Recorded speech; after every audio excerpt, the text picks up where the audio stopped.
This video is brought to you by Dr. Kristen R. Bromley's Guitar Method Book Series and Online Music Academy. Hi, I'm Dr. Kristen Bromley. Welcome to my online academy. I'm thrilled to be here with you in these online lessons.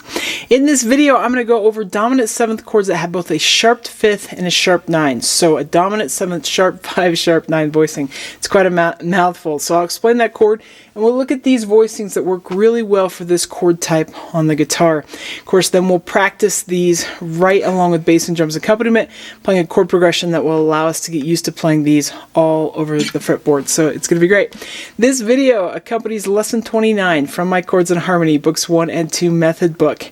In the book, we'll start off on pages 188 and 189. You can see some information there that will supplement my explanation here in the video. And you can see some diagrams like the ones I have up here on the board. We are going to play song 1 from page 190. So we're going to be on pages 188 through 190. Okay, so dominant 7th chords that have a sharp 5 and a sharp 9. So we've learned about some of these things before. Adding a sharp 5 to a dominant 7th chord, adding a sharp 9 to a dominant 7th chord. Now we're putting them both in the voicing. So a dominant 7th chord usually has, or typically has, or naturally has just the root 3, 5, and flat 7. We've learned about that before. We are now sharpening the 5th, so we have root 3, sharp 5, so a little augmented triad there, and then adding that flatted 7th. And now we're going to add the sharp 9, which we've learned before is the second step of the scale, augmented, so taken up by a fret. So instead of in the key of C, for example, it being a D natural, it's now a D sharp. And then we're going to move it up an octave from that low root, and that gets us the 9th. So we will get a voicing that has the sharp 5th and the sharp 9th in there against the root 3rd and flatted 7th. Great sounding chord when we need that high tension dominant sounding chord. This is the one to go to. So this is a real go-to. A lot of times with the chord symbol, when I see the word alt, the dominant 7th written like C7 and then alt, this is my most common go-to voicing for that. Though we can use any chord that has an altered 5th and an altered 9th for that, or something with an altered 9th with the 5th omitted. We can use those types of voicings when we see that little alt there, and it sort of lets us choose.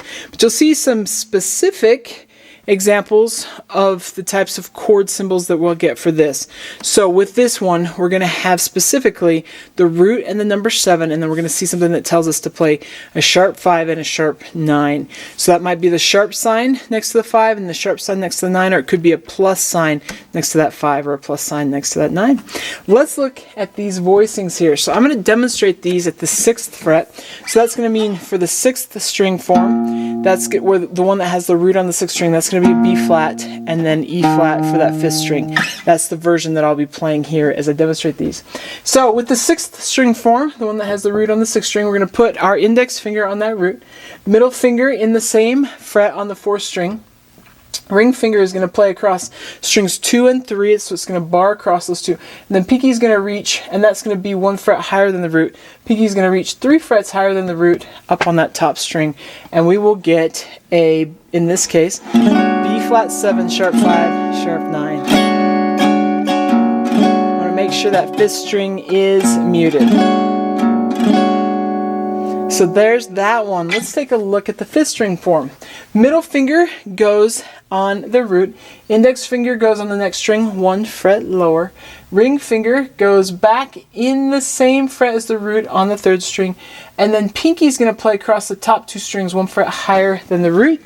And we will get a dominant 7, sharp 5, sharp 9. In this case, an E flat 7, sharp 5, sharp 9. Now, in getting used to playing these, you may find it helpful just to go back and forth between each of them, just like so. We're going to go ahead and do that sort of thing with the chord progression that we're going to play. So on page 190, chord progression number 1, you'll notice that just the roots are written out. And that's because that progression allows us to practice all the different types of chords that are taught in lesson 29 in the book. So we're going to use that chord progression plugging in these chords. So we'll start off on C7, sharp 5, sharp 9. Then we'll go to F7, sharp 5, sharp 9. And then we'll go to B flat and E flat and so on. I'm just going to use a basic 2-dot strumming pattern.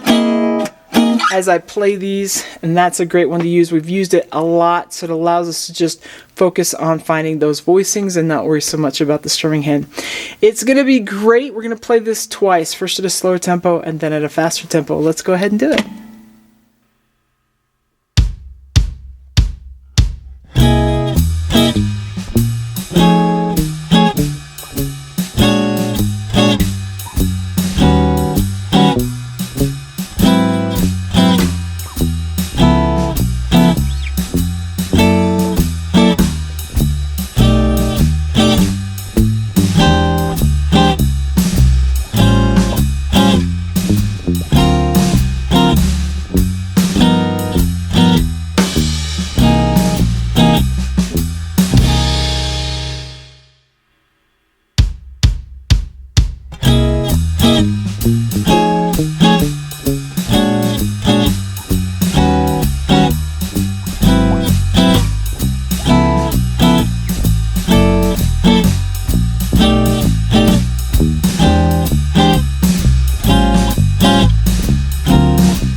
Alright, fantastic. In the next video, we're going to take a look at the sharp 5 flat 9 voicings for dominant 7th chords. So dominant 7th chords with a sharp 5, but a flat 9 instead of the sharp 9.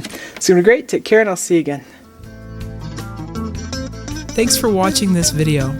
If you found it helpful, please hit the like button and subscribe to the channel. And be sure to check out more great content. You can find more information about me and my products at KristenBromley.com. Take care.